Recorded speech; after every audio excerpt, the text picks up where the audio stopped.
Izkārtnes. Ai, raibās izkārtnes. Mans pirmais gleznu salons. Tas vienmēr ieraugot, sirds rāvās debesīs.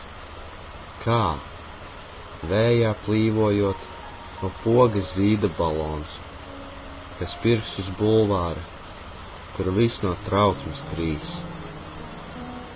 Uz viņām mācījos, kā zēns es skaņot vārdus, un savās iedomās, kā auto, as un spējš, es bieži bungoju līdz bežodnīgos dārdus, kā kino programmas virs galvām nesavērš.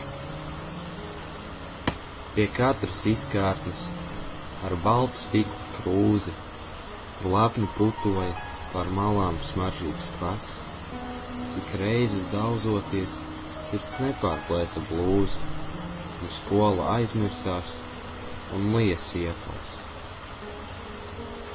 Pie ādu veikaliem, uz vecpilsētas ielām, kur smagas izkārtnes ar svešiem svāriem iet.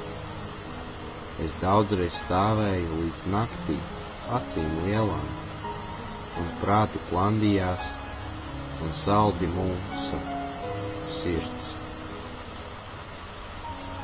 Reiz kādu izkārtni, uz kurus šalca jūra, es stipri laboju, līdz māmais kārtībnieks to ieraudzījis bija par nelāmi no stūra.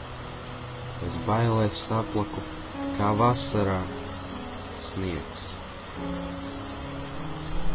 No acīm asaras bez apstājas man bira, kā tikko sodītam ar nāvi gūsteknim, un uztraukumā sirds man 10 reizes mira, kopš mani aizveda līdz baigam iecirknim.